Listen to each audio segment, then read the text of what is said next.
But yeah, very celebrated actor in horror and a big fan of horror as well. So let's go ahead and waste no more time and bring in tonight's guest, Damian Maffei. How you doing, Damian? Good, good. How are you? I'm doing all right, man. I'm just sort of, trying to get in the swing of spooky season, but I live in the Phoenix area, so it's incredibly warm still during the day and trying to, reconcile that with wanting to hunker down and watch a bunch of scary movies and, pretend it's rainy and all that kind of stuff. It's got very cold here very quickly in New England. So I'm all ready. You're all ready. Yeah, absolutely. And I watched a couple interviews just to sort of, make sure I'm not treading too much ground that had been treaded before. But man, I gotta start things off with a little bit of Little Shop of Horrors talk. Because I'm a massive fan of that musical. Not just like the stage version, but also the Frank Oz directed film. And that was your very first acting role, was voicing Audrey 2 back in high school. Is that right? Yeah, yeah. Yeah, I was cast in a little part in Annie Mm-hmm.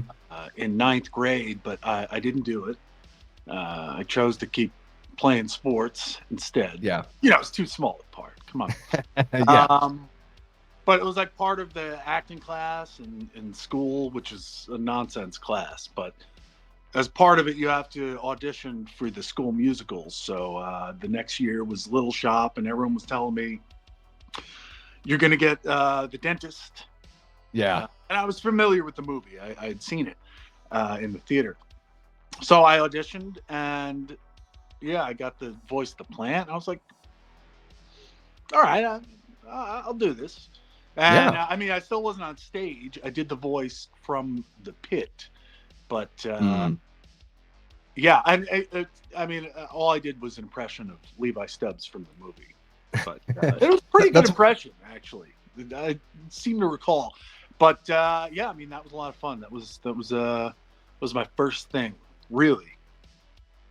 And then, so how long after that were you really caught the bug and you were like, I mean, was it just sort of, right from there, you're like, ready to go to school and, pick up some acting classes and get going? Or was it, I know you had also mentioned, that your mom was a big fan of film. So did she sort of get you, just into that and into horror, in a bigger way?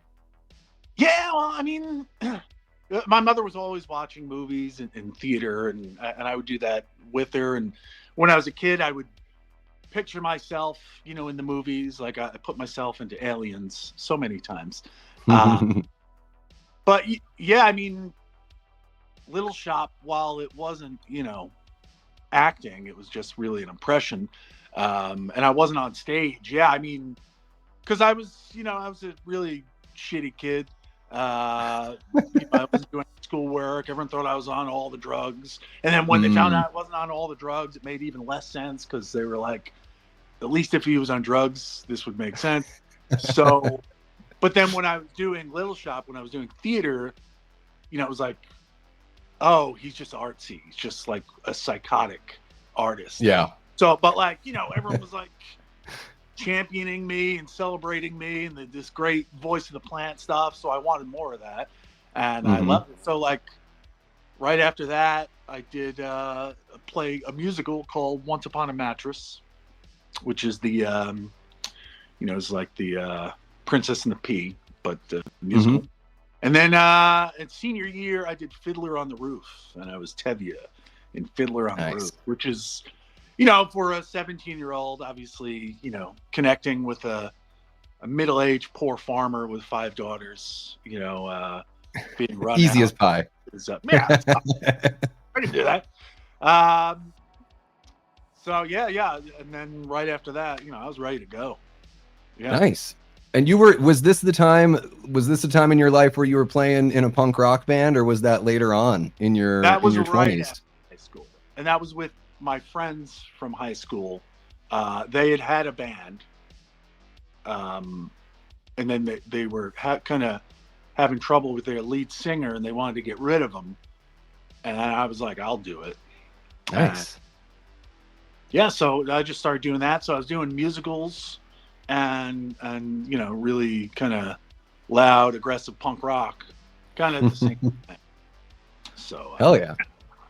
So yeah. to go from that to, the Man in the Mask in Strangers Pray at Night and the Devil in Haunt, that's a pretty big shift throughout the years there. Was, being in horror film, was that something that you always had your sights set on since you're, a fan of the genre? Or is it, I'd imagine that maybe acting is also just sort of like, it's got to be difficult making, that work, being, a creative minded person. So it's sort of like you take what you can get, or were you sort of, putting it out there of like, I want to be in this genre that I really love? Well, in high school, we were also making Friday the 13th sequels, with the camcorder, big clunky thing with the tape. And Yeah. we thought they were brilliant. We thought they were going to be like accepted as like official sequels. Yeah. And I was doing them with my friend Brian, who I met in 9th grade. This was 80 years ago. So and I remember I was on the stage and I heard someone talking about Evil Dead, and this was the 90s. So there were you didn't meet horror fans in the world. You were the only horror fan. Like, you didn't know other people that liked horror movies. So to hear someone talking about Evil Dead, it was like, who is this? What is this? And I met him. I started talking to him, and then we started doing those Friday 13th little fan films. Just terrible. But I played Jason in them because I was like the biggest and most unstable person. So yeah, we just did them. And I'm Brian's still my best friend. He's brilliant. He's a brilliant screenwriter. But yeah, I always wanted to do horror movies. Like, that's what excites me. And I went to this very prestigious acting school, and it was really serious stuff. And it was like, this Damian, he's the horror fan. That's who it was. It was like, he's the guy that likes horror movies. Because like any exercise or whatever in class, it would be a horror movie, and they'd be like, do something else. But yeah, so it wasn't like, oh, like Damian likes horror movies. Like, he's a good actor, but he likes horror movies. So it's like, it's always like, why do you want to, like, don't you want to do a couple and then move on to real stuff? Sure. But and to this day, the stuff that excites me is horror movies. Not just any. I try to do ones that I enjoy. So something like The Man in the Mask and The Strangers, which was a big leap for me there. It's not exactly what we were working on in acting school, but it was still exciting and stuff. But yeah, my road there was still through horror movies. There used to be this thing called the AOL chat room. Yeah. That's where I'm not that young. I'm not that young. I'm in my 40s. If you're a fan of Hanson, you could find this chat room that talked all about Hanson, these blonde people who did music. It's amazing. And there was 100 Britney Spears chats and Silverchair, I don't know, or like cooking and stuff, and obscure things. And then there was the AOL horror chat, and I would hang out in there and talk to other people. It was about finding other horror fans, because conventions really weren't big yet, and the internet and stuff. So and in there I met other horror fans who were like trying to make their way and work in the business, and kind of like joined forces. And I wound up working with one of them on a really unfortunate movie. Yeah, you can't even call it a movie, but like, you can trace everything from there to wherever I am now, wherever that is. Well, and that's one of the really cool things about horror. And I wonder if it's, I got into punk rock at a relatively young age, and got into horror at a young age as well. I'm the youngest of 5. So I have, 4 older siblings. By the time I came along, my parents were like, as long as you're not watching like people do it on movies all the time. Like, whatever, watch Yeah, whatever. So I got to see all that stuff on like the TV edit. So, you know, it was relatively clean watching the Friday the 13th and all that. And then finding punk rock, I always sort of equate those two or think about the cultures as like somewhat similar. There's like this DIY work ethic. There's this whole like familial, like, you know, once you've got like your core group, you can sort of rise together. And it sounds like, you know, your experience, you know, with acting is kind of, you know, confirming that that idea that punk rock and horror sort of have a similar sort of vibe. absolutely. Horror is punk rock, or should be punk rock. That's why, like, when people are, you know, kind of complaining about the Oscars or whatever, you know, not you know, embracing or acknowledging horror, like Toni Collette and Hereditary, whatever, which should have won or been nominated. But like, that's what horror is. It was supposed to be. It's like, you know, we don't give a shit. You know, it's anti-establishment. It's the one you know, genre that keeps plugging along and making money. You know, like, what do you care about the statues and shit?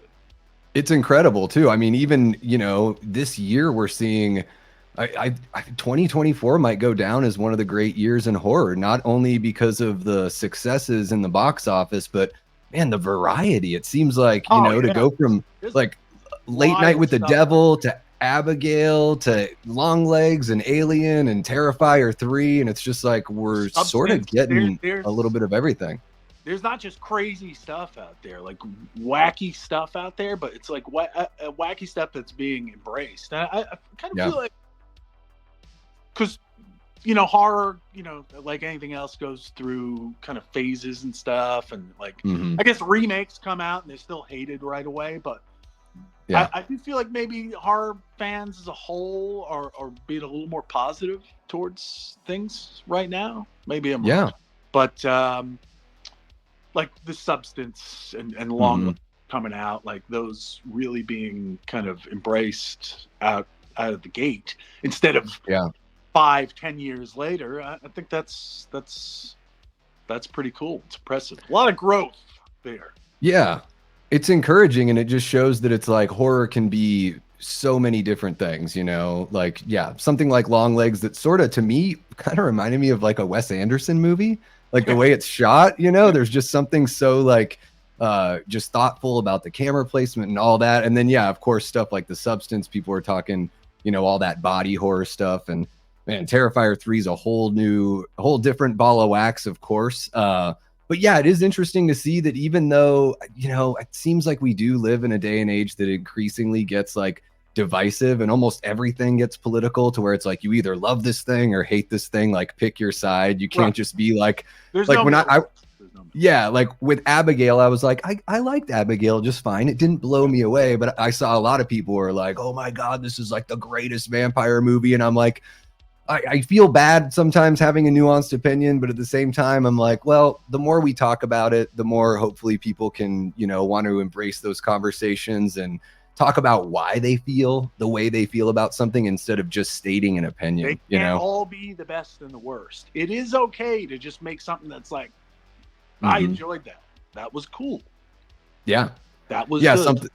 Something that's a true escape, you know. I think that's the idea. And I think another thing too about horror, I always think of it as like this roller coaster ride. Like sometimes when you tell people you like horror, they're like, what's going on with you? And it's just like, well, what? You like to go home and sit on the couch and watch a show about like all this drama that people have in their lives, and I can't just watch a show or watch a movie where, you know, people are getting hacked up and chased around? Like, qual es la diferencia? That's why, like, out in the world, like, people, you know, would try to engage me in discussion, like, oh, what do you do? It's like, I'd rather just tell them anything else than be like, I'm an actor, because I know the line of questioning that's coming after that. And pretty, you know, I don't want to judge a book by its cover, but I can tell when Susie, you know, didn't see, you know, whatever, or she just doesn't know about the Texas Chainsaw Massacre game. So it's like, I can't watch horror. Well, you know, fuck you then. And most, I think a lot of people that say that maybe haven't tried since they were like a little kid. And I mean, even when I was a little kid, like, you know, there was that miniseries V that was on when I was a kid. I would hide behind my mom's chair, but there was still something so alluring about that fear. Or even like Large Marge from Pee-wee's Big Adventure freaked the hell out of me as a little kid. But I was like, I was drawn. V Yes, is really dating you. That's it is. well, But good shit. if you're too scared or whatever to watch horror, that like that's totally fine. But I don't want to hear like your judgment and shit. Like, get the fuck out of my face. Yeah. You know, with by the way, sorry. the Texas Chainsaw Massacre game, that's got to be, you know, pretty fun to do. I mean, obviously you've used your voice since like the beginning of your, you know, career, even before it was a professional career. How much fun is that to sort of, you know, get to throw just everything you've got into that vocal performance for a character in a game? How does it feel different than what you do when you're in front of a camera? It did present challenges I wasn't prepared for. So it was like the first thing I did voice wise. So I know that they wanted me for Johnny, kind of like you know, this growling kind of thing, but like most of Johnny's interactions, at least, you know, from the first recording, is yelling at people or chasing people. There's a distance, or you're trying to find people, so everything is yelling. And I was like the hardest thing for someone who's not, you know, didn't go to, you know, voice acting school or any of that stuff. It was like trying to maintain this growly thing, but at someone, you know, 300 feet away. So everything was like, "Hey man, where you running to?" You know, so it's like I was trying to keep that, but it's a lot of fun. It's a lot of fun. Just like I really like that group Gun that does the game. And, you know, it's Texas Chainsaw Massacre. You know, that's directly up my alley. And Johnny's just fun. He's an idiot. You know, he's just a one-track imbecile. You know, he's got one mode for the most part. At least the first time out, it was like, you know, just bad guy, loud, aggressive, arrogant. I was like, I mean, let me at it. I can do this. Yeah, they're like, we need you to do Pacino screaming all the time. Absolutely. Yeah, and that was like when they came up to me to do that part. It was I was at a convention. I was at Texas Frightmare, and they were introduced to me, and I was like, oh, Friday the 13th. Like, of course, I love Friday the 13th. And they were like, you're at the top of the list, hoping to voice this character for our new game. And I was like, me? Like, at that point, I was like, whatever it was like, if you knew of me, you know, just from horror stuff, it was from Strangers and Haunt, like like 2 lines in between both movies. And I was like, yeah, you want me to voice something? Like, it didn't make sense to me, but like they had seen me talking on a panel or something. I'm not even sure, but they're like, you got to come see this guy. He's so like arrogant and aggressive. Like, he's totally Johnny. I was like, oh, thank you. Thank you? Question mark. Maybe I should I mean, look at myself. And you do, you know, from one person that, you know, apparently loves to hear their voice so much, I do have to say you have a fantastic voice. It's excellent.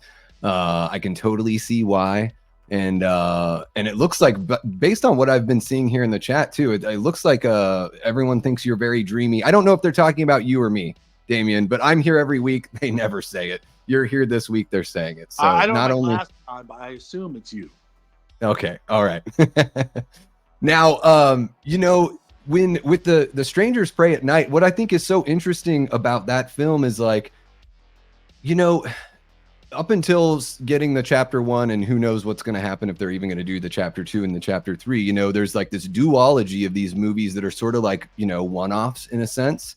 And man, there is this huge part of the horror community that really celebrates Prey at Night. And I see a lot of people that put it above the original, you know, as far as what they enjoy and what they're looking for. And it even has, you know, some really nice nods to something like Texas Chainsaw Massacre. How, like, what was now, when you're shooting something like that, are you doing most of like the, you know, I don't know how much of the driving work they have you do, or how much of the stunt work they have you do, since you're wearing a mask, it's tough to tell, but how much of that is 100% Damian in that film?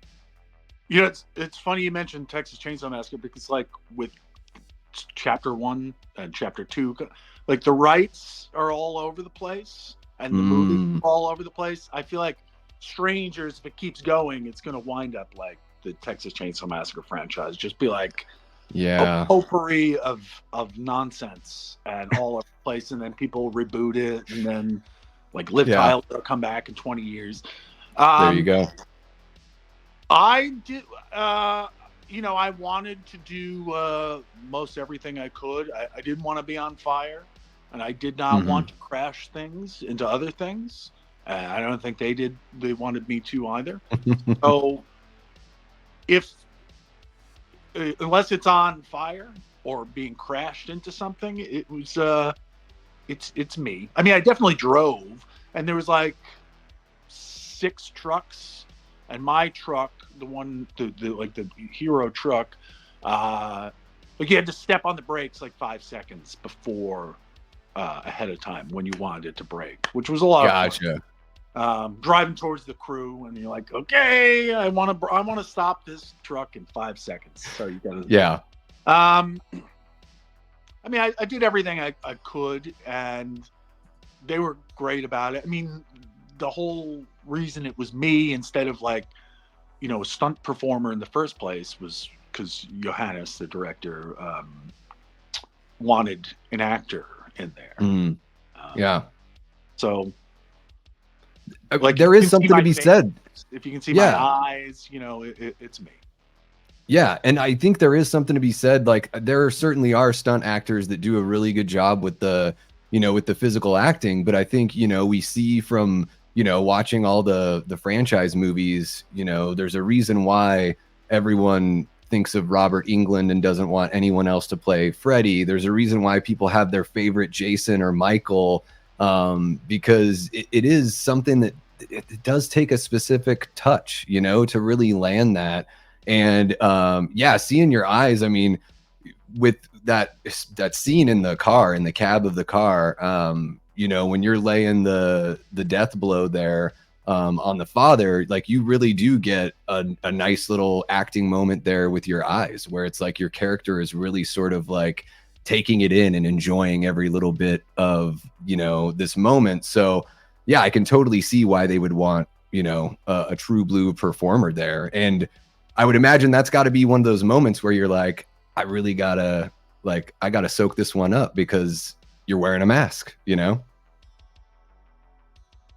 Like, when they came to me for that movie, I had quit acting, or quit not acting, because I wasn't, just kind of miserable and unhappy. And I lived in Maine, in Portland, Maine. And I was like, yeah, I'm done. I'm not going to try to do this anymore. And then I was there for a few months, and then my friend John Wagner, as a producer on it, called me up and said, you know, we're doing a sequel to The Strangers. And I was like, oh, it's been like 10 years. That's cool. And he said, you know, what would you think about playing, you know, the bad guy? And I was like, the guy with the bag on his head? And he's like, yeah. I was like, well, I mean, like, I really like the first one, but like, like you don't, like, what do you want me in there for? Like, that's just gonna annoy.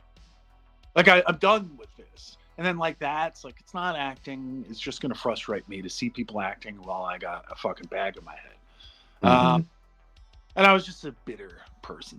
But like, he sent me the script, and I started reading it, and I got to that the scene in the van with the father, and I was like, okay, this is cool. I want to do this just for this, and I felt for reading the whole script that was the scene where I'd have the opportunity, if allowed, to kind of pace it myself, to bring something to it, even like little fleeting moments, but like bring some kind of behavior to it and like make it mine. And that's a rare thing, because that scene, the way that was filmed, it was the first thing I filmed on that movie. That did play out exactly as I had it in my head. Like, it's like, when you read something, the things go through your head, and then like you go to film them and it's completely different. Like that would go like taking the image from my brain and like put it there. Yeah, I mean that's exactly what I did there. I was like trying to find little subtle ways of injecting myself in there.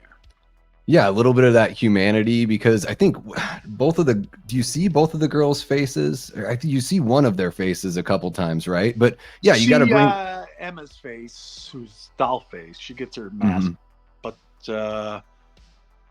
he doesn't get the mask off of Leah. He stabs her. Oh yeah. And so it's just a little bit of that humanity there, right? Because it's not Michael Myers, it's not Jason Voorhees. So I think those are those moments that, that's a freaky moment. I think something that really helps sell, what's going on there. And speaking of freaky moments, you've got the pool scene, and Raymond wants to know if you were the performer throughout that entire scene there in the pool. Yeah, pretty much. The only time it wasn't me were bits and pieces, completely submerged. So we didn't want me and Lewis, who's a big movie star now. Like they didn't want me to kill Lewis, because then he wouldn't be a big movie star now. Don't kill him for real. Right. They really don't kill Bill Pullman's son, because that's just who he was. And now he's Lewis.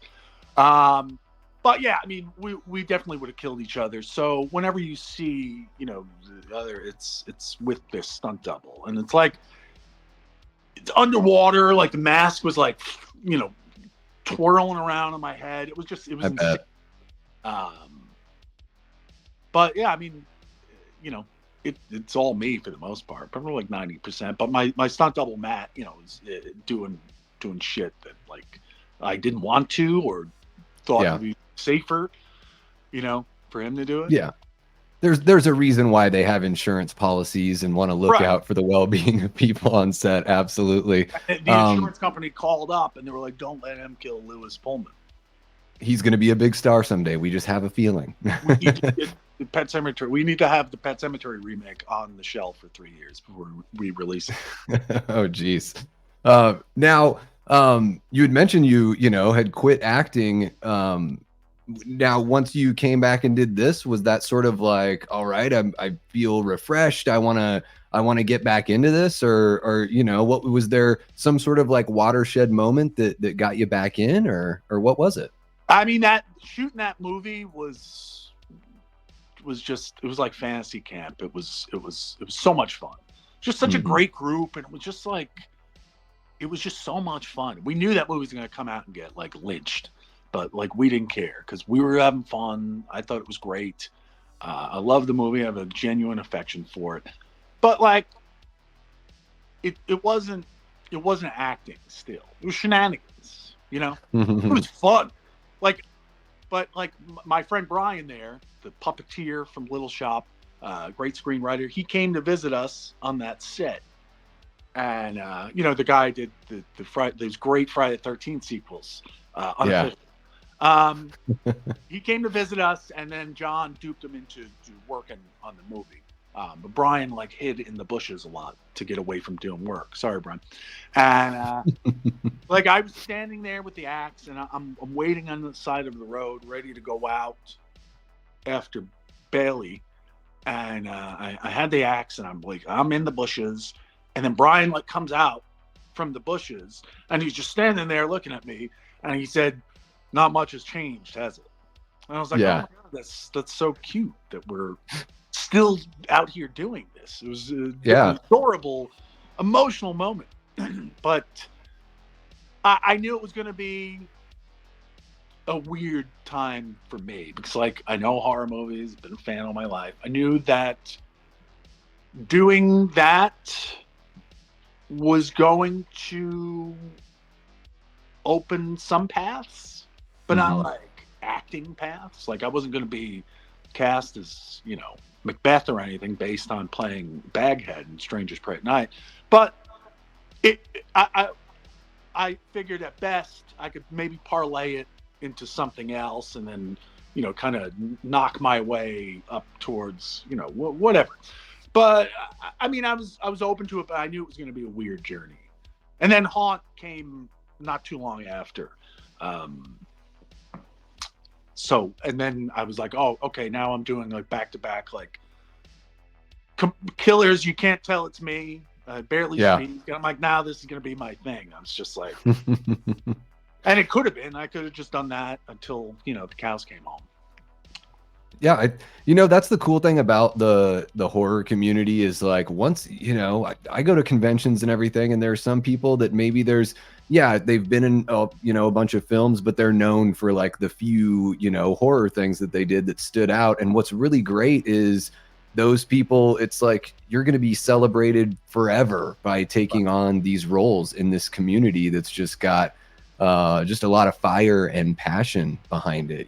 There's for every horror movie, there's a horror fan that's their favorite movie. And, like I said, with Pray at Night, like there's a whole, faction of people where they're like, that's my Strangers movie. It's a really fascinating subculture, and it's amazing. Like you can, go to conventions and all that stuff and, talk about these movies and make these movies as long as you want to. It's pretty incredible. I love the Pray at Nights increasing embrace. Like, it came out and it, had like a 3 on Rotten Tomatoes or whatever the hell it was. And, it was like New York Times and Variety, fucking obliterated it. And we were like, New York Times didn't like The Strangers Pray at Night. Newsflash. And, it was like Get Out had come out. I remember one review saying with movies like Get Out now, and it was Get Out and Hereditary. It was like with movies like this now, there's no place for movies like Pray at Night anymore. Yeah. So it was like a bad time for that movie to come out. Also came out like in the thick of Black Panther's reign. So like it wasn't a great time for that movie to come out. But over the years, like people have reached out to me and been like, hey, I didn't want to see Pray at Night in the theaters when it came out, but like, I just watch it. Like, man, like, well, so much fun. Or like, people have said, I fucking hated Strangers Pray at Night when it came out. Now it's my 3rd favorite movie of all time, and like stuff like that. And like, that's great. Yeah. And I, as a horror fan, when we were filming it, I was like, it's going to take like 5 years for people to come around and and kind of give this a chance, because it's like, it's different than the original, so they're gonna fucking hate it. It's it's not the same as the original, so they're gonna fucking hate it. It's the same thing. Like, nobody hates horror movies more than horror fans. So like I knew it was gonna take some time and healing and stuff, but like keep it going. I just did an interview. Lewis and I just did this interview. I'm probably not even supposed to mention it, but I will anyway. With the Vulture. Vulture reached out to us and was like, we'd love to interview you guys about the pool scene from Pray at Night. I was like, now? Like, it's the greatest thing ever, and we just want to keep celebrating. Yeah. We were like, fuck yeah. So, yeah, that's cool. Just keep it coming. That's sort of how it goes. There's so many, I think, especially with horror, so many movies like that where it's like, somebody comes out or a few people come out and they're like, give this movie a chance again. It's like we saw with the original Halloween franchise, once Halloween 3 came out and everyone was like, what the hell's this? Like, Michael Myers isn't in it. And then it wasn't really available. Maybe VHS it was available, but it didn't come out on DVD for like ever. And then once the fans started watching it again, they realized, oh my God, this movie is great, even though it has nothing to do with Michael, Once it hits the kind of nostalgia, track, I mean, there is. It does go too far sometimes. There are movies that were not given a chance when they came Mm-hmm. out, and should be embraced, like The Strangers Pray at Night. But then there's stuff like it's time we all look back and gave Congo the respect it deserves. And it's like, hold on, Yeah. hold on. Just stop. Yeah. I mean, there's even we did the right thing, trying to get rid of Congo and keeping it away from kids, these poor kids, or like Ghost Ship and stuff. It's like no. Yeah. Texas Chainsaw, The Next Generation. I've seen some, there's a few people out there that are like, it's the best in the series. And I'm like, Hold on. I'm one of those people. So not the best in the series. Obviously, okay. Best in the series. But yeah, is it the second best? Look, I know you don't want to talk about Texas Chainsaw Massacre Next Generation too much, but let's do it. Killing it in there. And Renee Zellweger, like they gave it 110%. That movie's so fucking crazy. Like I just have to have it definitely goes for it. I will say that, like with McConaughey, again, like somebody that you don't know that they're gonna blow up into stardom. Like he really does embrace the the spirit of the characters from the original as best he can. It gets a little wacky. There is very little chainsaw in it for a Texas Chainsaw movie. But yeah, and then there's this weird like Illuminati kind of FBI sort of thing that goes on as well. They really they just go for it. You gotta applaud sometimes when they just go for it. Yeah. Oh yeah, I think that, like, honestly, like one of my unpopular opinions is I really love Halloween Ends, and it's sort of like a coin flip on that, whether people are gonna like Halloween Ends or think it's the worst in the franchise or the worst movie ever, some people say. But I'm one of those people where like I like when a film takes chances, and I like when it's not just a rehash. So something that tries to expand on the lore, do a little, like, I've got plenty. If I want to put in a Michael Myers movie where it's Michael Myers going around killing teenagers, I've got like 8 or 9 of those. And then there are a few of the oddball ones in the series, and I tend to embrace those, like Rob Zombie's Halloween 2. I'm one of the weirdos that really likes that movie. And not everything works for me in it, but I really do appreciate the chances that are taken. And I imagine that's why people lean on that Pray at Night, because they do like the fact that it's different. They love not only the rockin' 80s soundtrack, but the score is brilliant, and it's just fun. There's fire, there's water, there's music, there's fun. It was ballsy for Halloween Ends to do what it did. As like the last movie of that era, it was they had to know that what they were doing was not going to be met well with fans. Yeah. So, I mean, that was bold. It was ballsy. Very bold. Yeah, and I figured they just know that the reset button's coming anyways, and whatever. By 2028, we're going to have a brand new Michael Myers movie, regardless of what anyone says or does, right? It's just, on the 50th anniversary, we're going to get one, and there's no stopping that train at all. And a show, too, at the same time. Please. Oh, my gosh. And I'm hoping that they do the show before, and I don't know. I've got all my wacky idea for the show is like that series, or that franchise has so many like false starts and so many like loose ends and dead ends. I'm the kind of guy where I would like to see like an anthology series where each season is like its own follow-up to one of the dead ends or loose ends. So we actually see like Danielle Harris come back and play a fucked up version of Jamie Lloyd, where she's been in the hospital since Halloween 4. And we get like a follow-up to that, or bring Josh Hartnett back from H2O and we get a follow-up, you know what I mean? And each season is its own little story, because I love Michael. He's my boy. Halloween's my favorite slasher franchise. But even I'm sitting around thinking, how the fuck are they going to pull that off? Like, what are they going to do here? I think you're going to have to open the wallet to bring Hartnett back at this point. But yeah, I mean, do something. Do different things. Do something new, or just don't do it. Maybe don't do it. Take a break. Hmm. Just don't do any Halloween stuff. Wait till I'm dead. Then, whole new bunch of people bring it back, Yeah. harass my kids with it for a few decades. Yeah. Can And we I get the think rights that to the Burning or something and do more there you Burning go. movies or something? Like Yeah. try that out. Like I don't want more Nightmare on Elm Street shit. Like as to who's going to take over the Freddy mantle, how about no one? Who Yeah. cares? Like stop. Just give it some fucking a little 20 more years. And I know it's very, very unpopular what I'm saying.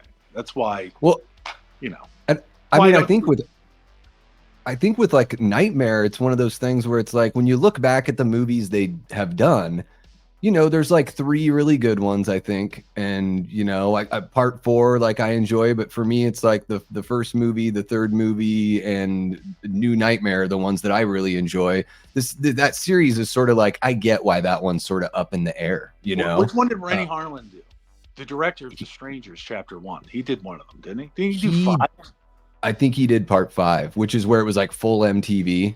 And Freddy comes back through the baby that's not born yet, which is that's the point where the series reached for me, where I was like, how many friggin' ways is Freddy gonna come back? Like now a baby is having dreams. Like what's going on? I would take all the weird shit that happened with Jason over that sort of turn, that and that's another thing too. Like who knows if we're ever gonna see one of those Jason movies again. Michael is alive and well, but holy cow, Jason and Freddy are just hanging out in purgatory together. I mean, I don't need to. I don't need to see more Jason. I feel like, any youngster, there's a whole shitload of movies to go through. Like, and we've gotten Jason in space, and then we've got Jason hopping around from body to body. Like, I mean, I'm all set on Jason. Yeah. I'd rather see new things, but I know that's not welcome, and it's not my call. So yeah. And who knows if that's ever going to happen. I don't have much. I covered it here on the channel. I'm like really wary about that TV show and just the troubled production that they've been having, where I'm I don't even know. Happening? Like it's been 2 years. It's been 2 years and they just fired, or let go of Brian Fuller, and they brought in a new producer, showrunner, they're starting from scratch. They're going all the way back to the beginning, and I'm like, man, it's been 2 years and we have nothing. We don't even have a poster. We have, hopefully they take it. I hope we do get a little bit of a Pamela story. Like I'm there for that. I hear you on Jason though. It got pretty ridiculous, and I'm a massive Evil Dead fan, as you can see there. But that whole like trying to blend the Evil Dead universe with the Jason universe in Goes to Hell was just sort of bizarre to me. That movie. Man, the mid to late 90s was a wild time for those slasher franchises that just didn't know how to be different in the new decade. And they were up against the Screams and I know you did Last Summers by that point, like I guess late 90s. Yeah, right? it got a little sanitized. Yeah. Yeah.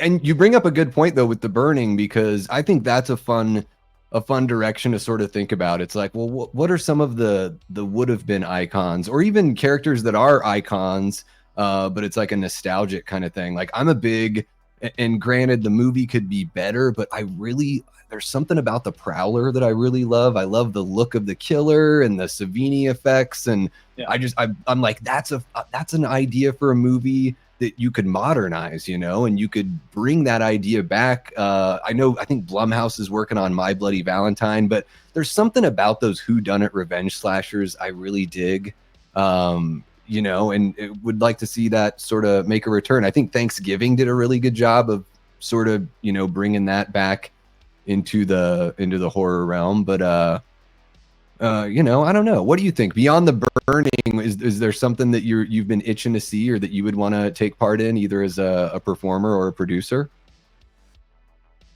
As a performer, probably not. Although I guess if someone came along and was like, "Do you want to play Cropsy?" I probably would not be able to say no. Yeah. I don't know why. But for some reason, the Burning just appeals to me so much. Hmm. You know what? I just like that the way it pulls off that summer camp, and like the performances are a little bit above, the grade, uh, Hmm. par for the course. But yeah, there's just something about that bastard that I dig. Um, yeah, I mean, like I don't know. Saying coming from someone who's on here because he did a sequel to a few things. Like I don't need sequels to things. Like, Hmm. I heard you talking about, the Black Christmas. Black Christmas is my one true love. Um, like I never needed another movie from that. Yeah. Like I Yeah. never cared. Like that was it. It was good with that. Um, Hmm. so like, and I'm kind of like that with the birding, and there's like, well, we got more crop seed, be on more shirts and lunch boxes and stuff, and that would be cool. Well, like, yeah, I don't know. Like, but my favorite slashers, are like Black Christmas, like Alice, Sweet Alice, That's a Stage good one. Fright. I could always use more Stage Fright. I think, Mm. the Euro slasher with the owl. Yeah. But yeah, like, no, I don't know. I mean, I'm not against playing like silent killers or whatever. Like, in fact, the thing we're cooking right now would kind of put me back into that. But like, it has to be. I would rather just like do someone new. Hmm. Try Yeah. to. Create your own thing. Yeah. Or I don't know. Like Yeah. I don't have a good answer for anything. I just kind of like feel my way around with it. But so if someone's I do it. doing Cropsy, come talk to me. Well, I don't even know how you get the rights to that. There's like that fucking slob Weinstein. That was a Weinstein. Oh my God. Yeah. Cause he wrote the story. Right. Oh, I mean, it's got one of the rare final guys in it. Of course, so it's Weinstein. So I don't even know like who has those rights or whatever, or like why they're not trying to capitalize on that. Yeah. But, yeah, I don't know. I don't even know what the Now, question is. I know I didn't answer it though.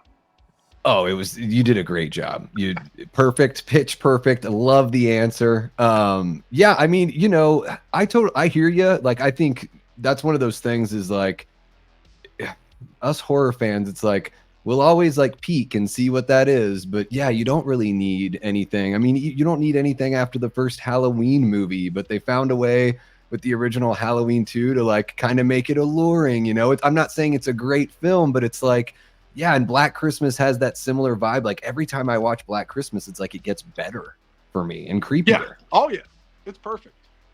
But like when I so I did Strangers and I did Haunt in the same year.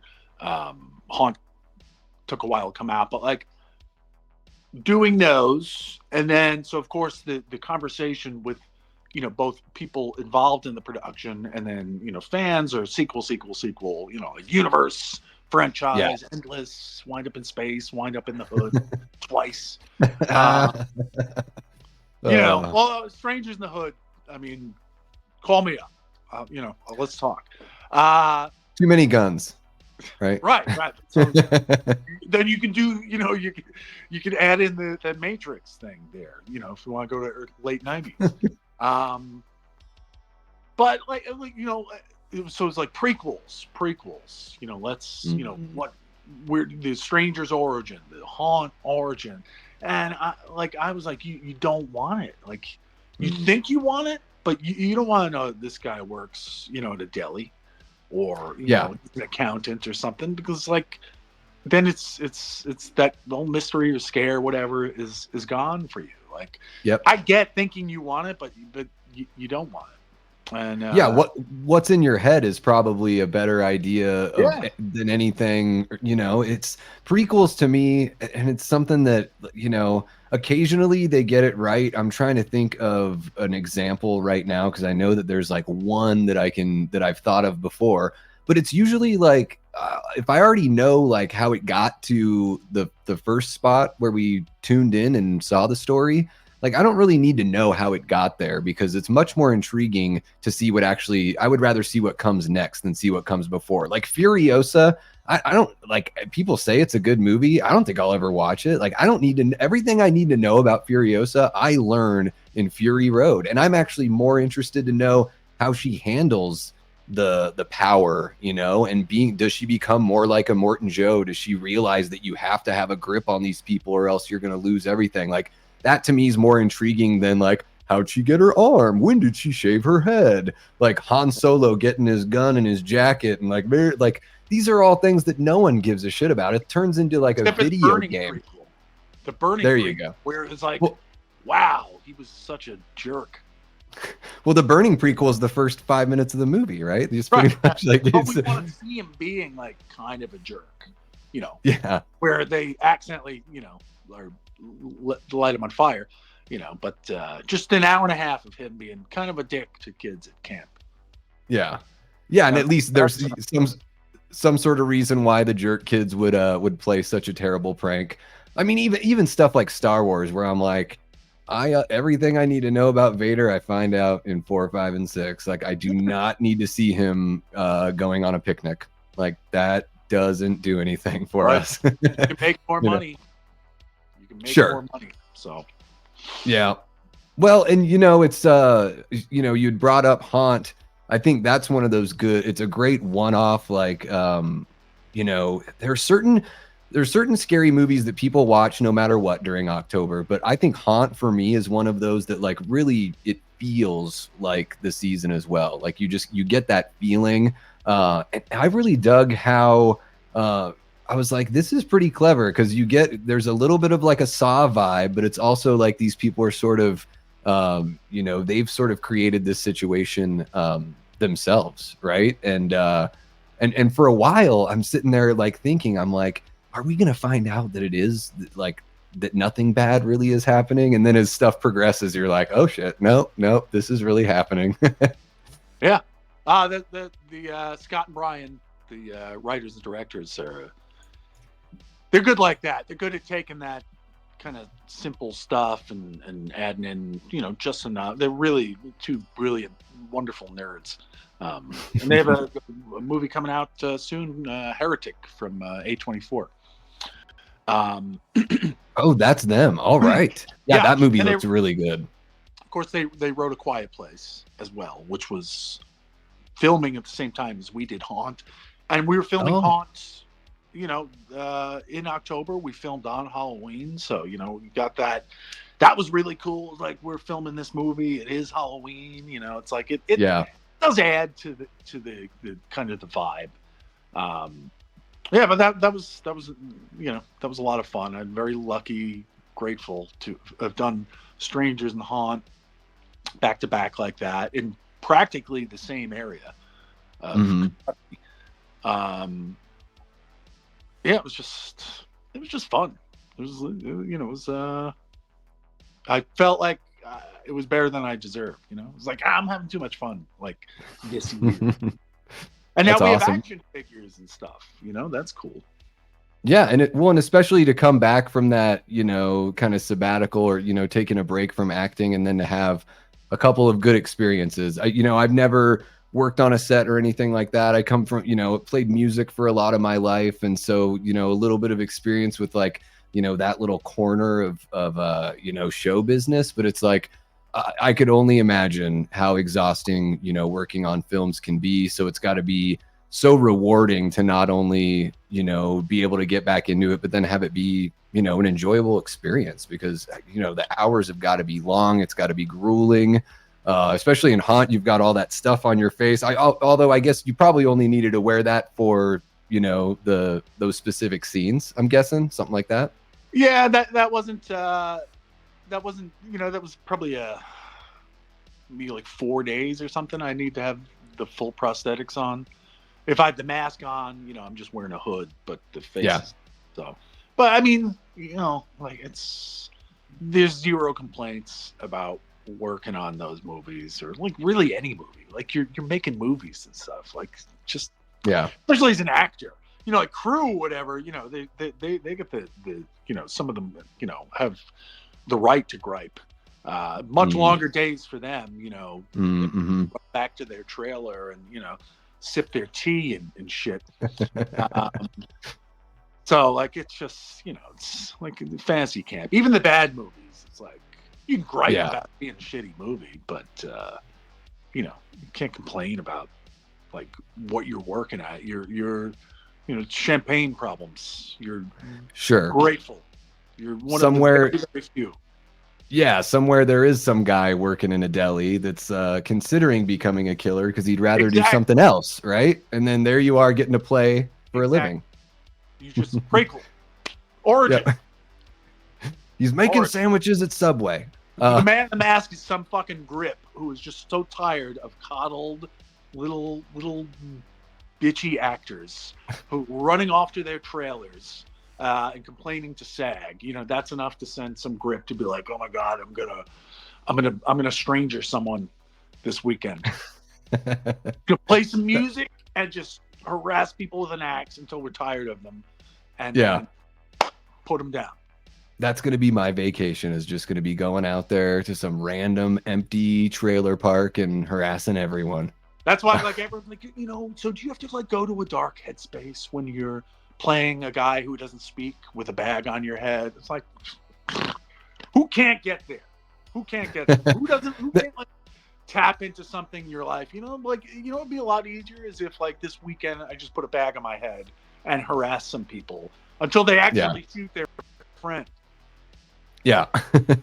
And then, you know, there is something about putting that on that, like, I can only speak from my experience of dressing up as Michael Myers for Halloween, but there is something when you put that mask on and you start looking at the world in a different way.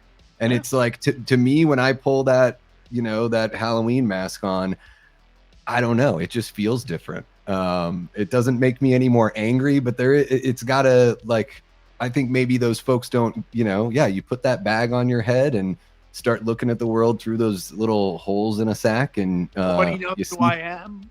A little intimidating. Yeah, definitely. When I hand out candy as Michael Myers, like, the kids will come right up. It's the parents that stay on the sidewalk and they're like, no, Michael. You don't have to, you know, act scary. You know, it's taking care of everything for you. So it's an easy gig, man. I get it. I'm gonna have to give it a shot. Hey, if you ever say no to something, just give me a call or have them give me a call. My lines are open for Cropsy, but otherwise I'll just pass them over to you. There we go. And if I hear something about Cropsy, or if I hear about anyone making a burning movie, I'll send them your way as well. Go here, come on. Now, you've got a couple, you know, films that had just come out this year. You know, Black Eyed Susan, I saw a lot about that you were, you know, posting on your Insta and read about it and everything.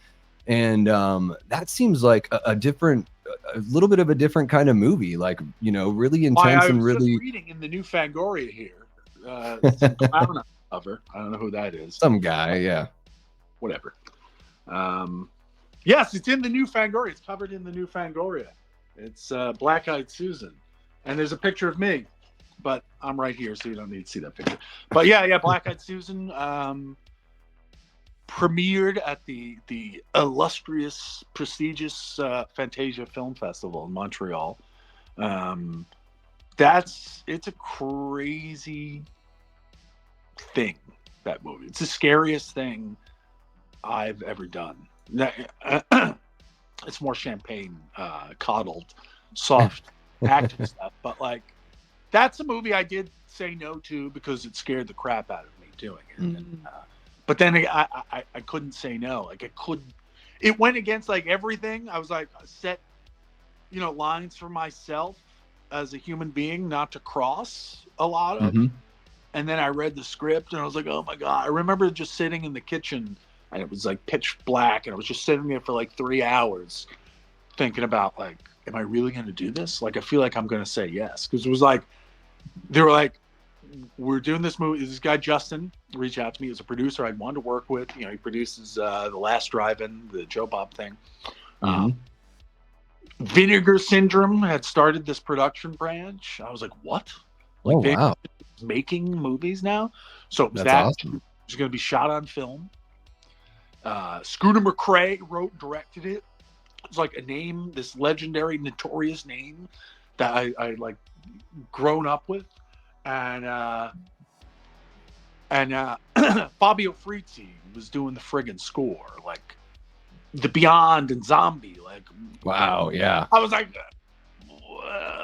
how do you say no? Like, am I an idiot? Yeah. So I said yes, and I did it, and I'm still here. I survived it, just barely. But it's kind of a sci-fi. It's definitely horror adjacent. It's movie looks like it's from 1973. It's vulgar. It's exploitation. It's sleazy. But it's brilliant and it's thoughtful, and it should provoke discussion. And maybe it's not for everyone. Maybe it's not for anyone. It's definitely controversial. But like, it had to be done, and I'm out there pushing it, even though I'm very exposed in it. And so it's something that, like, when you're sitting there thinking, like, am I really going to do this? It's like, are you thinking, like, is this going to change me? Is this going to, like, am I going to cross some sort of line where this is going to affect me for a while? Or was it that kind of question where you're just like, you're crossing a line, and even though it's pretend, you're like, is it going to affect me psychologically? Well, that's a good question. Whenever I say, like, I was struggling with doing it, that's what people think I'm talking about, because they think, like, I'm a deep person with, like, emotion stuff. But, like, I'm not that deep, and the morals of, gone. I have met after I filmed. I had met people, crew, and other assorted folks, production, who had turned it down. We're like, oh my God, you did Black Eyed Susan? Like, people are like, oh my God, I couldn't do it because of the subject matter. And I totally get that. They're human beings with, their soul is intact still. For me, it's, I mean, there is some stuff there. There's an oral sex scene with a razor blade. But that didn't scare me. But it is, I was very exposed in it, right? So it's a very nude movie at parts, and, like, that's not me. I try to keep in shape. Exercise and all that stuff is, like, my least favorite thing to do in the world, right? It's like, I can't think of anything I want to do less than exercise and stuff. But, like, if I'm going to play cropsy and stuff, I got to be in enough shape to, like, lug around everything, right? So it's like actors, you gotta, it's awful. But I was in pretty good shape when they came to me there. But, like, I'm not a method actor. I'm good and I'm serious. But, like, I do have a pet peeve, and one of my pet peeves is when actors are, like, in a shape that I don't think the character would be in. Like, the greatest example is, like, Ryan Reynolds in, like, Amityville Horror. Where it just looks absurd. And that's all anyone thinks about when they think of the Amityville Horror movie. So, like, what the hell do I know? But, like, kind of like, 70s, suburban guy, alcohol, whatever. So, of course, he'd look like a Greek statue. Like, it makes sense. Why not? But, like, that's just the way I am. So, like, this character in it, he's recently unhoused. Is that the term? Politically correct term? Without home. Yes. He lives in his car. He's vehicularly home. He's eating out of a dumpster. He literally eats out of this restaurant dumpsters. He's not going to the gym, and he's just a guy. So, like, I'm like, he would be in the shape of a guy, and, like, it's the easiest thing in the world. Just do nothing for a couple of months leading up to filming. Maybe eat some Doritos stuff. I really like Doritos. So, but I was like, I can't, because like I can't be going on screen fully exposed in that kind of shape, because just like audiences, they don't see that. All they see is, they Yeah. want Ryan Reynolds from Amityville Horror. But that's what I did anyway. So that was one thing. And then the other thing, I'm sorry to do this to you, my friend, on your show, but since you brought up Black Eyed Susan, like penises are a weird thing. They're like, Yeah. they No just one kind of wants to do see what, one. it's just like, and I know mine, it's been with me my entire life. Like, I knew that guy there didn't have any interest in being in the movies, So, and that's like another struggle, stressed me out to hell. And I knew he was not going to be cooperative. And I just kept thinking of like George Costanza coming out of the pool. So, like, I knew that it was going to be a problem. And I remember standing there about to do that scene, and Scooter, the director, is like, "All right, you ready?" And I was like, "No, I need 5 minutes in the bathroom." He was like, "Haha, yeah, right." I was like, "I'm serious." Yeah. And then I came out 5 minutes later, and he was like, "You ready?" I was like, "No, but let's go." Whatever. Yeah.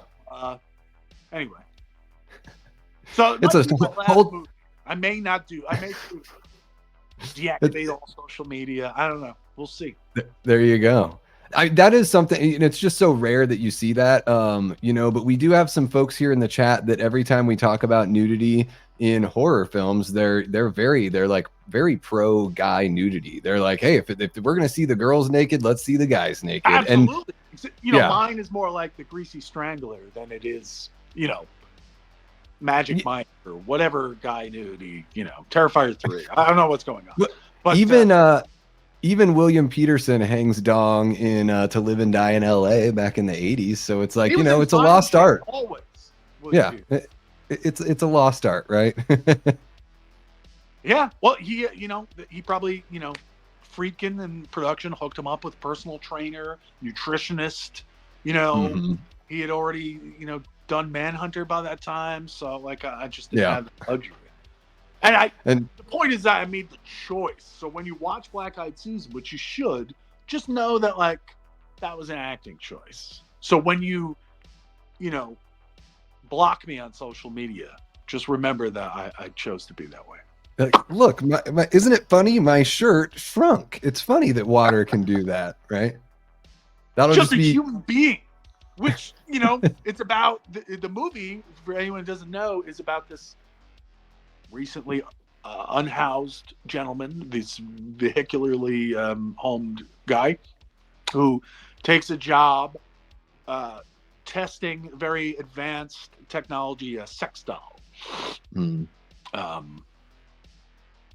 which is engineered for domestic abuse, which is important. So, and then my character's sort of struggles with alcohol, and maybe he's got a little handsy in his life. So, but toxic masculinity and AI, it's all great. It's all relevant, and it's a wild, wild time. It's a brilliant movie. Nice. Yeah, what it sounds like, there's a little bit in there where it's like almost the purpose is to kind of test the doll, right? Oh yeah. It's beta test. So yeah, it's test that doll out, and the doll is pushes buttons or it's great.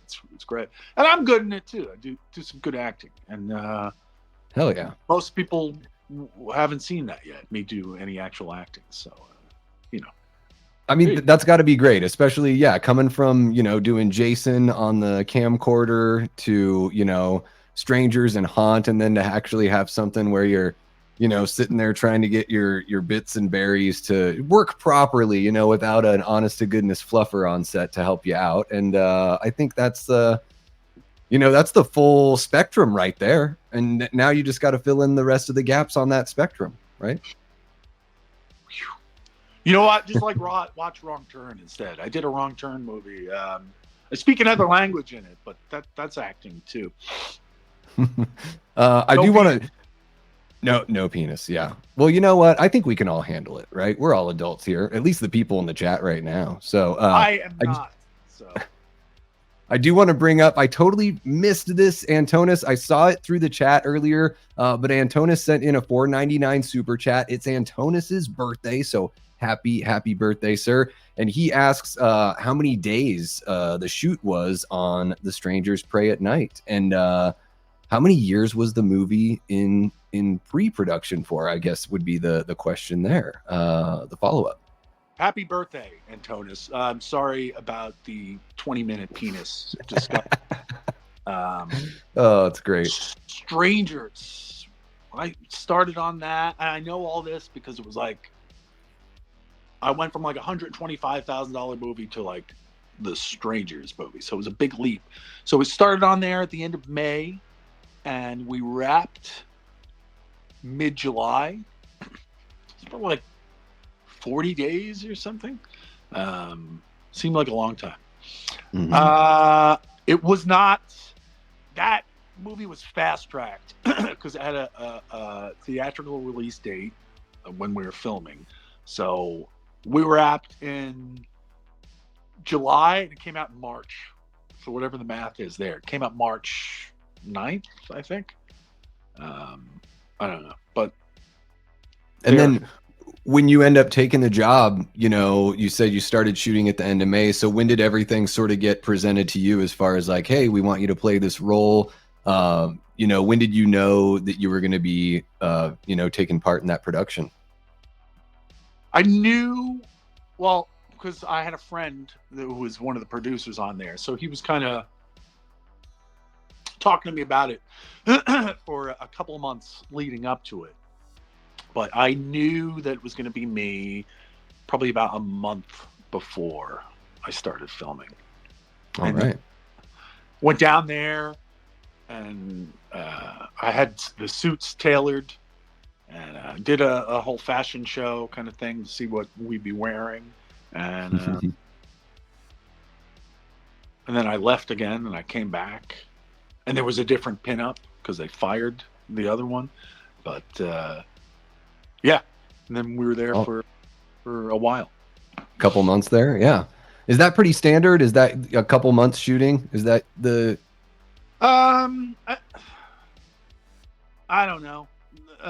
It depends on the budget and how big a movie. Probably like 28, 30 days. Probably standard for some kind of like, you know, for like $3 to $5 million movie like that. That movie was crazy because we couldn't start filming until 9 p.m. So like it was like being in a you know, opposite side of the world. It was a whole, which is my wheelhouse. But like, yeah, you're a bit of a night owl. Yeah. So the later it gets, the more I'm cooking. You know, eating breakfast, eating lunch at 2 a.m. is my kind of gig. That's sort of like the original Dawn of the Dead. They, you know, shooting at that mall out there in the Pittsburgh area where it's like, yeah, they just literally went in and shot until the daylight was up. And I would have loved that. Yeah. I'm on all these movies. These people are like, oh my God, I can't take it. They're like, we're, you know, like 2 weeks leading up to it. They're like, we're staying up. We're trying to stay up all night so we can be ready for filming. I was like, eat it. Yeah. Sleep until 5 p.m. You're just bright-eyed and bushy-tailed every day. I was all like, right, what the hell are we doing? Like, this is what I was built for. Yeah, hell yeah. Well, thank you so much, Antonis. Really appreciate the super chat. And yeah, man, happy birthday once more. And Damian, you know, we've been chatting for a little bit here. I don't want to, you know, keep you all night, but I do want to, you know, give you the chance here to talk about, you know, there's this film that's popping up to me called Dark Circles that's in post-production right now. Forever. What's the... because it seems like I've heard about this one before with Felissa Rose in there as well. Do you have any word on Dark Circles and when we can expect to see that popping out? I have plenty word on Dark Circles. It's the nearest and dearest movie to me. It's based on an idea that I came up with, and the screenwriter is Brian from the famous unofficial Friday 13th, the puppeteer of the plant. It's a brilliant script. We filmed that a while ago now. Post-production, limited funds, has taken a while, and we care about the movie a lot. It's very near and dear, and it is. I've seen it, and if you know me, you know that like I don't really have a problem saying when I don't like a movie or ignoring something that I was in. This movie's quite good. I'm very proud of it. The performances, everything, the cinematography, the score is brilliant. So like, I don't want to like half-ass it or put something out, not, you know. So that's taken a little while with this, but it's about 99.9% done. Just VFX just needed to be fine-tuned there, and Hannah Fierman directed it. Who I've known forever, and she's been in lots of stuff. So I don't have a release date on that yet, but it's coming out there. It probably won't be called Dark Circles though. The original title for this movie is called The Events Surrounding a Peeping Tom, and that's something Brian and I took a long time to come up with. It was very noirish kind of title, and I felt like it's a brilliant script. You know, it's about this peeping Tom who's caught and arrested, and he's sent to mandatory rehabilitation, and he's trying to fight the urge to get out there and you know, do it again. They kind of discover that someone's watching him. It's great, but it's you know, it's not a slasher movie. So I felt like the title, while we wanted, you know, a great title, like a title that's gonna, you know, draw in the crowd for that movie, and not, you know, people looking for The Burning 2. Yeah. But of course, I knew right away people were gonna come in and be like, the events surrounding Peeping Tom, like that's too long, that sucks, stuff. You know, it's gotta be called I Will Kill You or whatever. So I like, and then we were getting like shadow banned on social media or something. I don't know what the hell is going on. So I was like, whatever. While we're filming it in post production, just I don't care what you fucking call it. So it's been Dark Circles for a while, long enough where I'm like, I can't stand this title. It's just such a pedestrian title, and no one else like creatively involved likes the title. Everyone wants the title, and like, I've gotten to a point here and been like, well, like, why are we compromising on things? Like, let's just do what we want to do. Yeah. Like, enough.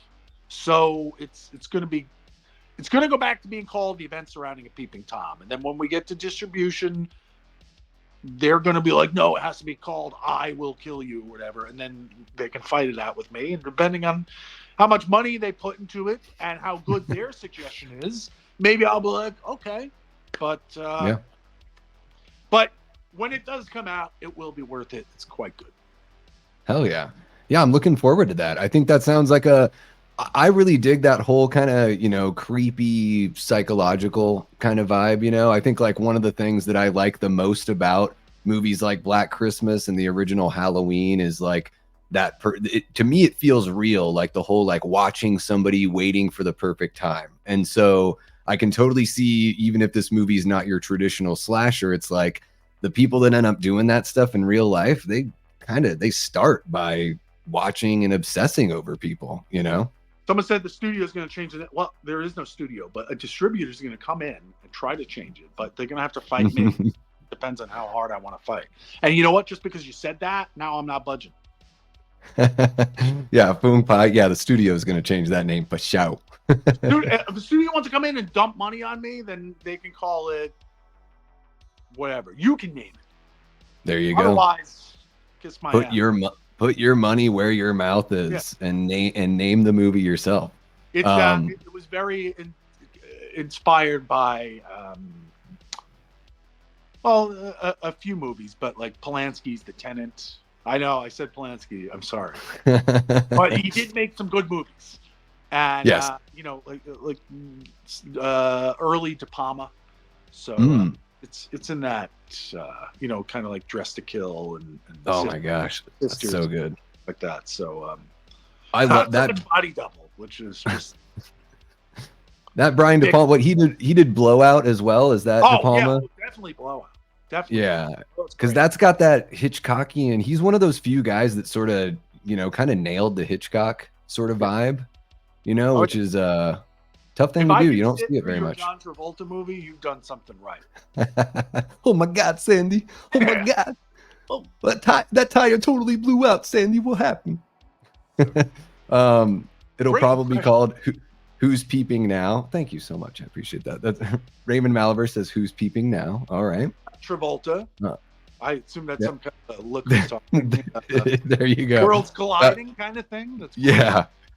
Jamie loves Polanski movies. It's okay to separate the art from the artist. I think that is fair for sure. Blowout. So good for those who haven't seen it. Yeah, his apartment trilogy, Repulsion, Rosemary's Baby, The Tenant. That's the whole thing there. Yeah, hell yeah. And is there anything else that I'm missing here as far as anything that you've got coming up that you want to take the opportunity to chat about here during our spooky season discussion? I just finished a found footage movie called Sundown, with directed by Marcus Slabine and Brian Klingborg. I think that was pretty fun. It was pretty great. I'm looking forward. I mean, we just finished filming it, but I got a bunch of movies coming out. Maybe, I don't know. But that one I have an affection for, so I'd keep an eye out for Sundown. I was hilarious in it, by the way. That's why my hair is blonde. Not that my hair is hilarious, but I was pretty funny in it. It's not comedy, but I was really funny in it. And even if found footage isn't your thing, I don't care. Like, you watch it anyway. I need to get more into found footage because I've only seen a handful, and I'm realizing like Wreck and Wreck 2 are some of the greatest shit I've ever seen in my life. And like, I was just watching Frogman. That was a lot of fun. That just came out. Frogman. I've yet to see that. I've heard good things though. Taking of Deborah Logan. That's really good stuff. There's some good ones out there. Yeah, I think it's like any other subgenre. It's like it's all about just how it's executed. But I mean, you know what? I felt like for a little bit there, some filmmakers felt like, oh, this is like a really easy way for me to make this cheap, and that was a botch job. It kind of gave a bad reputation to found footage. Kind of like turned us all off from found footage. But there's some really legit good ones out there that are that way because it was the sound right decision. So yeah, there's some good stuff out there. Yeah, and it's a really great I think it's just a really good way to have something that feels a little more real, I think. But again, I mean, that's all movie, right. Yeah, which Hannah, the director of Dark Circles, she's in the first VHS. She sprouts wings and kills everyone in a room. Oh, nice. That's her. All right. The most memorable part of the first. Yeah. VHS. And Mike Nelson, the director of Wrong Turn, the one that I did, he has, I guess, like 2 segments in VHS 85. It's kind of a cult thing with the boat and then the cult. So it's really. Oh yeah. And those are consistently now pretty good. Yeah, I think I've seen the first couple VHSs, and I've got some of the community members here of my guy Eli, who's hanging out there in the chat. One of the mods, he sent me a few of those VHS movies that I've definitely got to catch up on. I've got a big old stack of movies to watch during spooky season. Are there any movies that you like that are like absolute musts for you in the month of October, or even on Halloween night or something like that, if you're not, out there working? No, like I always thought it would be, but it's the last 4 years, and it's starting here now. Like, for whatever reason, like I get like so busy. So like right now, the past 2 days, I've just been like catching up on movies I haven't seen. So it is it is a month full of horror movies, but it's horror movies I haven't seen, and not necessarily October themed, but like I'm always catch up here, and that kind of works out for me. Like past couple of Halloweens, I've gone to this really cool theater in Massachusetts called Coolidge. They're always playing some good stuff. Last year it was Halloween. It was a sold out crowd, and you'd think it was the funniest movie ever made. I don't know what was on there, but yeah, I mean, like, I don't have any set kind of thing, but like, I love that people do, and I love that, like, when we were filming Haunt, you know, like, fuck awards, like, our goal is to be in people's like seasonal rotations. Like, that's, Yeah. I'm envious of all that, like that, you know, just hitting October and you know, having a you know, kind of marathon throughout. Yeah, that was there was a video, one of my buddies here on YouTube, Frank's Media and Reviews, shout out to Frank's channel. He did like a thing where a bunch of content creators like submitted, you know, these are the movies that get me in the mood for the Halloween spirit, and one of the contributors to the video that he posted had brought up Haunt, and I was like, yeah, that's a damn good one. And really cool to see something recent get mentioned, because I think a lot of us can sort of lean on that nostalgia, you know, like coming from the YouTube space for sure, you know.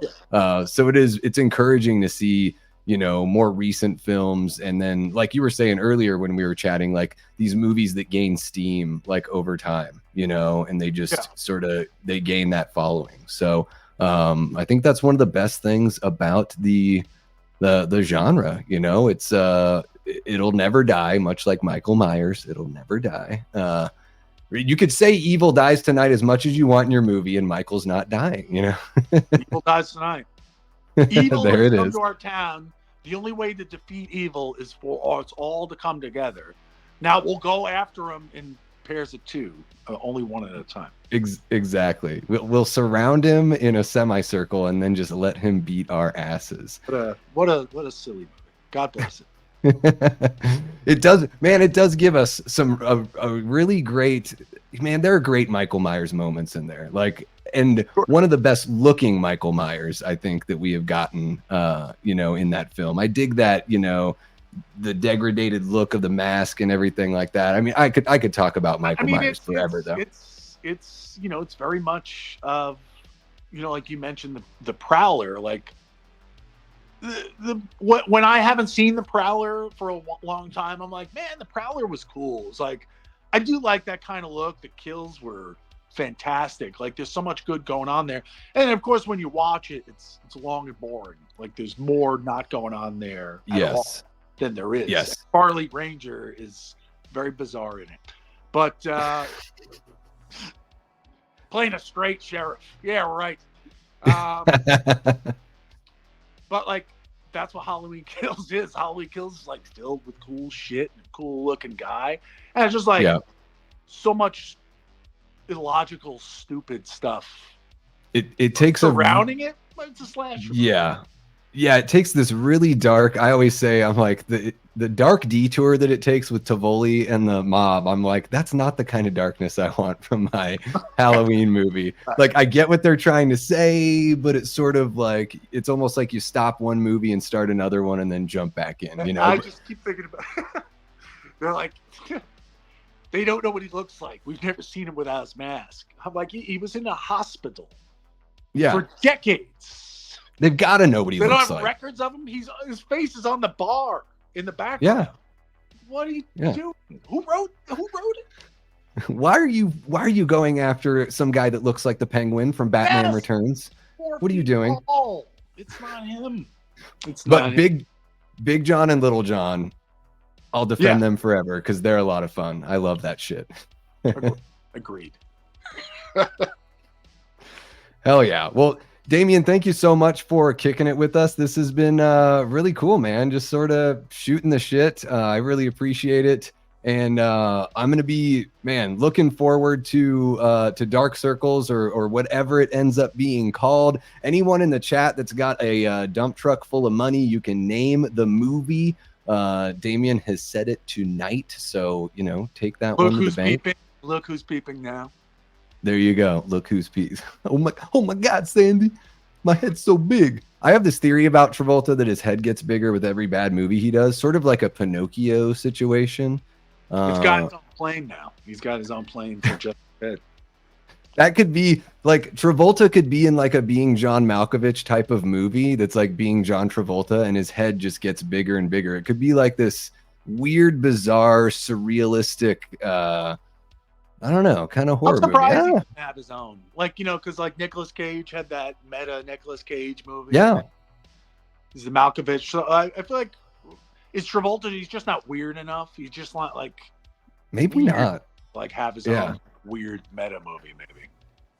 And you have to have Oprah in there because there's nothing better than hearing Oprah go, John Travolta, and just yell his name. It's one of my favorite things. I feel like they've kind of the distance between their fame and the path they've taken has gone far enough. I don't know if we're getting Oprah for. Yeah. I think we got a better shot at Josh Hartnett doing a Halloween show than All right. doing the meta John Travolta movie. But maybe. Yeah, I'm into that. Either that or The Burning 2 or The Burning remake with Damian Maffei. Let's get that going on. Whatever Weinstein is still standing and has the rights, call me up. I'll buy him off you. There it is. Yeah, well, and the one that wrote the story, who knows how much longer he's going to be kicking around. He might not even be alive right now, for all we know. Way too long. It's already been way. Well, thank you so much, Damian. Really appreciate it. We're going to be keeping an eye out for Sundown and, of course, Dark Circles. Once Black it Eyed is Susan, I think it comes out in November.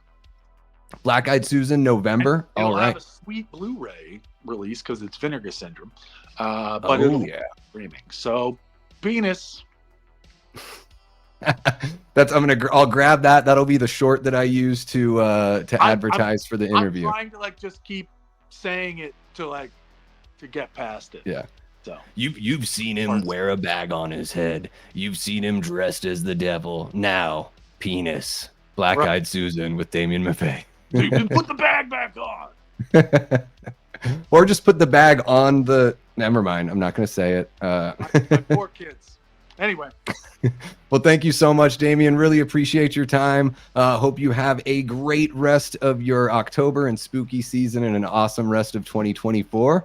And yeah, man, let's keep in touch. Let's bring you back on and watch Black Christmas together or something fun like that. We'll get wild with it. Anytime. I'm always here to watch Black Christmas. Anytime. Hell yeah, man. Well, thank you so much. Take care. Really appreciate it. All right. Thanks. Talk to you soon. Bye. Yep. Bye.